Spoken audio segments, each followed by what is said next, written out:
Hello my dear students, welcome to Taran sir classes. आज आपके लिए लेकर आए हूँ क्लास 11th की फिजिकल एजुकेशन बुक से chapter number 9 psychology and psychology and sports के कुछ बड़े इंपॉर्टेंट मल्टीपल चॉइस क्वेश्चंस। और बच्चों इतना कहना चाहूँगा, आप वीडियो को आगे देखने से पहले एक बार डिस्क्रिप्शन बॉक्स पर भी ज़रूर नज़र मारिएगा। आप देखिएगा, उसमें कुछ आपके लिए वीडियोस के लिंक्स हैं और आपको कहीं भी सर्च करने की ज़रूरत नहीं होगी। They will be very helpful to you. तो look at the very first question here. तो फर्स्ट क्वेश्चन है आपके लिए, psychology is the science of soul. ऐसा किसने कहा था? तो ऑप्शन आपके सामने है, Plato, E Watson, Crow and Crow, या फिर के एम बर्न्स। तो हम कहेंगे जो psychology is the science of soul, ये स्टेटमेंट जो कही थी वो कही थी प्लेटो ने। ऑप्शन ए यहाँ पर राइट आंसर है। अब चलते हैं क्वेश्चन नंबर 2 के लिए। How one can study the behaviour of the sports person और स्पोर्ट्समैन। कोई भी किसी भी स्पोर्ट्स पर्सन या स्पोर्ट्समैन का बिहेवियर कैसे स्टडी कर सकता है? तो ऑप्शन आपके सामने है, through sports psychology, through sports techniques, through sports injuries, या थ्रू स्पोर्ट्स कोटा। तो यहाँ पर हम कहेंगे it's very clear, option A फिर से यहाँ राइट आंसर है। थ्रू स्पोर्ट्स साइकोलॉजी आप किसी का भी बिहेवियर स्टडी कर सकते हैं, चाहे वो कोई स्पोर्ट्स पर्सन है या फिर स्पोर्ट्समैन है। अब चलते हैं क्वेश्चन नंबर 3 के लिए। Which term is use for increasing in size, weight and height etcetera और बिकमिंग लार्जर एंड हैवियर। तो कौन सा टर्म यूज़ होता है जब आप साइज़ या वेट या आपकी हाइट बढ़ती चली जाती है, या आप बड़े होते चले जाते हैं, हैवी होते चले जाते हैं? तो ऑप्शन आपके सामने सिर्फ 2 ही हैं, या फिर ग्रोथ है या फिर डेवलपमेंट है। तो यहाँ पर राइट आंसर बच्चों है ऑप्शन ए। जो वर्ड या टर्म यहाँ यूज़ होगा वो है ग्रोथ। अब चलते हैं क्वेश्चन नंबर 4 के लिए।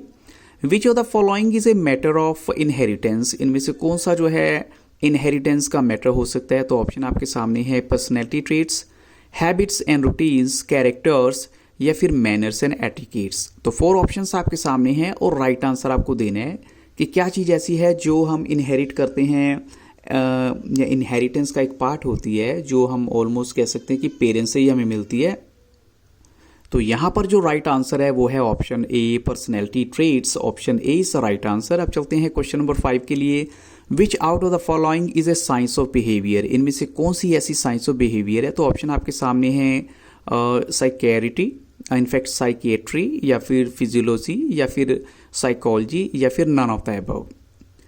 तो इट्स वेरी क्लियर, जो साइंस ऑफ बिहेवियर है वो सभी को मालूम है, वो होती है साइकोलॉजी ऑप्शन सी यहाँ करेक्ट आंसर है। क्वेश्चन नंबर 6 है आपके लिए। What is the study of the behaviour of the sports person towards some event और ए गेम नोन एज। यानी उस बिहेवियर की स्टडी करना किसी भी स्पोर्ट्स पर्सन की टुवर्ड्स सम इवेंट और गेम, इसको किस नाम से जाना जाता है, कैसे जाना जाता है? तो ऑप्शन आपके सामने है, साइकोलॉजी, स्पोर्ट्स साइकोलॉजी, या साइकेट्री, या फिर स्पोर्ट्स फिजियोलॉजी। तो बच्चों यहाँ पर अगर हम स्पोर्ट्स पर्सन की बात कर रहे हैं तो इट्स वेरी क्लियर, हम उसका बिहेवियर भी स्टडी कर रहे हैं। तो राइट आंसर है यहाँ पर option B, sports psychology question number 7 देखिए। What type of behaviour is important for a sports person during training and competition. किस तरह का बिहेवियर वो एक स्पोर्ट्स पर्सन के लिए जरूरी है ट्रेनिंग और कंपटीशन में? तो ऑप्शन आपके सामने है, pessimistic, positive, negative, all of the above. तो यहाँ पर जो राइट आंसर है वो है ऑप्शन बी, एक पॉजिटिव बिहेवियर चाहिए एक स्पोर्ट्स पर्सन का ड्यूरिंग ट्रेनिंग और कंपटीशन क्वेश्चन 8 देखिए। A training program for sports person should include. एक ट्रेनिंग प्रोग्राम जो होता है एक स्पोर्ट्स पर्सन का, उसमें क्या कुछ इंक्लूड होना चाहिए? कंडीशनिंग होनी चाहिए, स्पोर्ट्स ट्रेनिंग होनी चाहिए, या फिर साइकोलॉजिकल ट्रेनिंग होनी चाहिए, या फिर ऑल ऑफ द अबव होनी चाहिए? तो हम कहेंगे यहाँ पर राइट आंसर क्या है? तो यहाँ पर बच्चों जो राइट आंसर बनता है वो है ऑल द अबव। उसका रीज़न क्या है कि ट्रेनिंग प्रोग्राम में स्पोर्ट्स पर्सन को कंडीशनिंग भी सिखानी चाहिए, उसको ट्रेनिंग तो देंगे ही, साथ में साइकोलॉजिकल ट्रेनिंग भी देते हैं उसको। तो ऑप्शन डी यहाँ राइट आंसर है। अब चलते हैं क्वेश्चन 9 के लिए। The series of changes taking place between the beginning of the parental life and death is known as. अब यहाँ पर अब देखिए जो चेंजेस आते हैं between the beginning of the parental life और डेथ में, यहाँ पर उनको क्या कहा जाता है? तो ऑप्शन आपके सामने है, डेवलपमेंट, या फिर कहेंगे ग्रोथ, या फिर कहें बोथ ग्रोथ एंड डेवलपमेंट, या फिर नन ऑफ द अबव। तो 4 ऑप्शंस आपके सामने हैं और राइट आंसर आपको देना है यहाँ पर। तो यहाँ पर बच्चों राइट आंसर है ग्रोथ। अब देखिए जो beginning of the parental life है और डेथ के बीच में अगर हम जो डेवलपमेंट होती जाएगी, चेंजेस आते जाएंगे, उसको हम कहेंगे ग्रोथ। अब चलते हैं क्वेश्चन नंबर 10 के लिए। The orderly and coherent serial changes towards the goal of maturity is known as. अब इसे क्या कहा जाएगा? तो ऑप्शन आपके सामने है, डेवलपमेंट है, ग्रोथ है, बोथ डेवलपमेंट एंड ग्रोथ है, या फिर नन ऑफ द अबव। तो इसे हम कहेंगे बच्चों डेवलपमेंट। ऑप्शन ए यहाँ पर राइट आंसर है। अब चलते हैं क्वेश्चन नंबर 11 के लिए। विच आउट ऑफ द फॉलोइंग जो है ग्रुप ऑफ इन्फेंसी है, तो ऑप्शन आपके सामने है 12 to 18 years, 6 to 19 years, 9 to 12 years, या फिर 0 to 5 ईयर्स।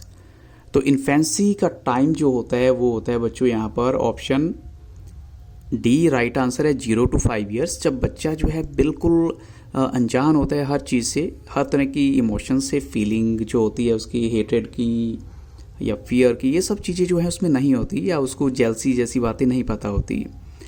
क्वेश्चन नंबर 12 देखिए। When does the first tooth appear in a child. एक बच्चे में फर्स्ट टूथ कब अपीयर होता है? तो ऑप्शन आपके सामने है 1 ईयर, 6 मंथ, 10 मंथ, या 3 मंथ्स।